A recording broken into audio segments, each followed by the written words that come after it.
What is up, guys? It's Tom here and welcome to a very interesting football video. Today the majority of the UK voted that UK, the United Kingdom, should leave the European Union, and I don't want to talk about this in a political sense, and I want to talk about the Brexit effect on English football and what this could mean for the Premier League, because as you know, we all love the Premier League. I have a huge love for the Premier League. For the past 60 years I've been watching this league with great interest, and not just from a Liverpool point of view, but basically I love English football, I love the Premier League, and actually there could be some very interesting implications of this. At this moment in time, the UK is still in the European Union, but in the next 2 years, if the politicians decide to go ahead with exiting the UK from the European Union, then we could have, you know, a very big issue. Because, for example, N'Golo Kante and Dimitri Payet couldn't have gone to their respective clubs if the United Kingdom was outside of the EU, because, you know, they wouldn't have qualified for a work permit, and I think this is very interesting. So this article was posted before the Brexit vote results came in, and the BBC reported that up to 332 players within the top 2 English football leagues and also the Scottish Premier League may fail to meet current work permit criteria, which is comprised of conditions such as internationally established at the highest level. Basically, based on this, 3 out of 11 of the recently released Premier League team of the season would be ineligible to play in Britain, these players being Bellerin, Payet and De Gea. In addition to this, only 23 of the 180 EU players belonging to the championship teams would be able to obtain work permits, and this is just absolutely huge. More interestingly, you know, the West Ham vice chairman said losing this unhindered access to European talent would put British clubs at a disadvantage compared to continental sales. The pound has already dropped in value by 10%, so if an English club wants to buy a player from Europe, they will have to pay 10% more, and this will be especially bad for the smaller clubs. So my main question is, guys, what do you think this means for British football, for English football in particular?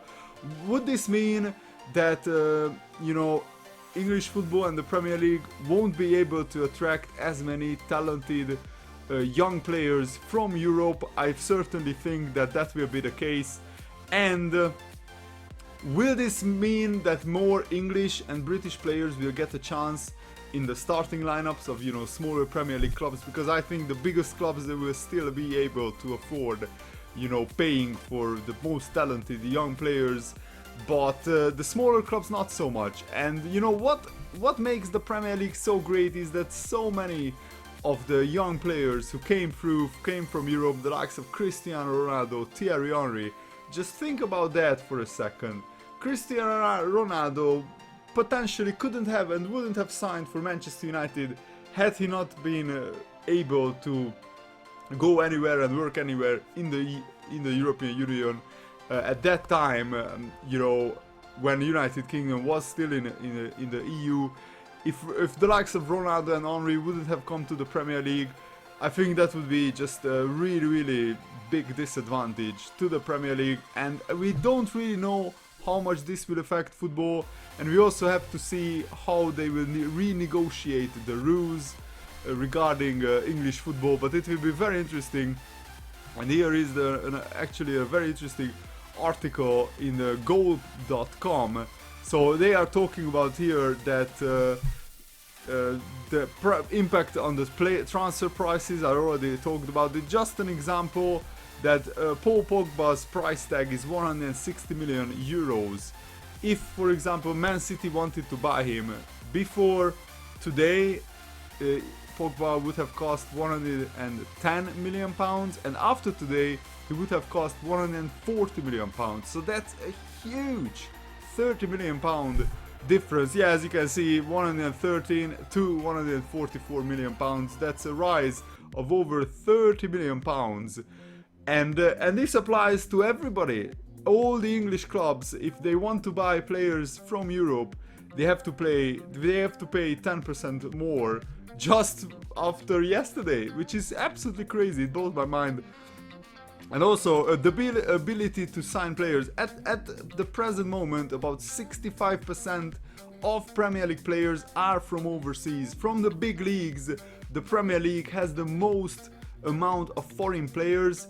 English clubs at the moment are currently free to sign any players with an EU passport because of a freedom of movement of labor rules. You can work anywhere in the EU.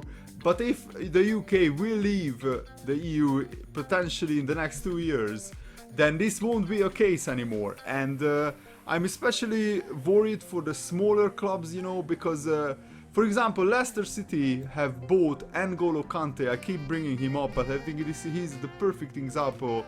Leicester City have bought N'Golo Kante for absolutely peanuts from like a smaller French club, and he went and just became this absolute superstar. He's now one of the best defensive midfielders in the world. And Leicester City, if they decide to sell him, they would get a massive profit from him. And I love these kind of stories. The smaller clubs, they have a chance like this to, you know, bring some really unknown European players. And for example, West Ham, when West Ham bought Payet, and Payet on current, you know, circumstances, when if the UK aren't in the EU, Payet wouldn't be able to get a work permit in the Premier League, because he is now, what, 29 years old. He would have been 27 or 28 when he joined the Premier League, 28 probably, and he wouldn't be able to get a work permit because you have to, you know, play in a certain amount of like 75% of your international, you know, football matches, and Payet wasn't a regular in the France team at that time. Also, other signings wouldn't have happened in the past, like Eric Cantona, Paolo Di Canio, Cristiano Ronaldo, maybe Thierry Henry. So it's absolutely huge, and we don't really know how this will play out, but it will be very, very interesting. What kind of you know, compromises could be made with the EU regarding, you know, the football players' work permits. But unless they are like a huge talented players, for example Martial, I think he would still be able to sign.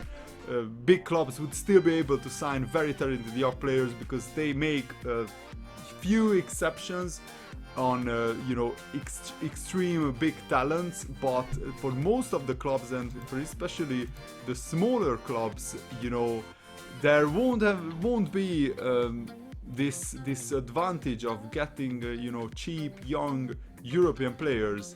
And let's actually see the European wonder kids in the Premier League. So actually, as you can see, Stoke, Liverpool have 9 European Union players from the EU. Newcastle, Aston Villa, Sunderland, Swansea. It's like Newcastle, Aston Villa have 9 also. Watford has 9 as well. Arsenal has 8. Leicester only has 3, which is quite good. Tottenham only have 2. So it's a very interesting topic, and I would love to know your opinion. Basically, this video is also to raise my concerns on what it will mean for the Premier League, and also to ask your opinion. So basically, it will be very interesting to see what will happen in the next 2 or 3 years in terms of English football.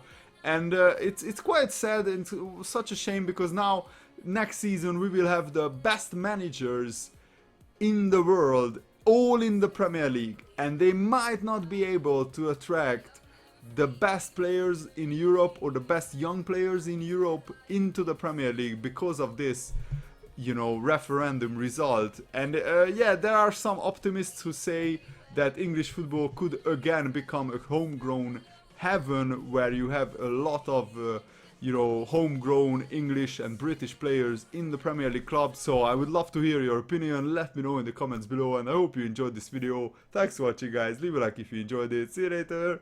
Goodbye.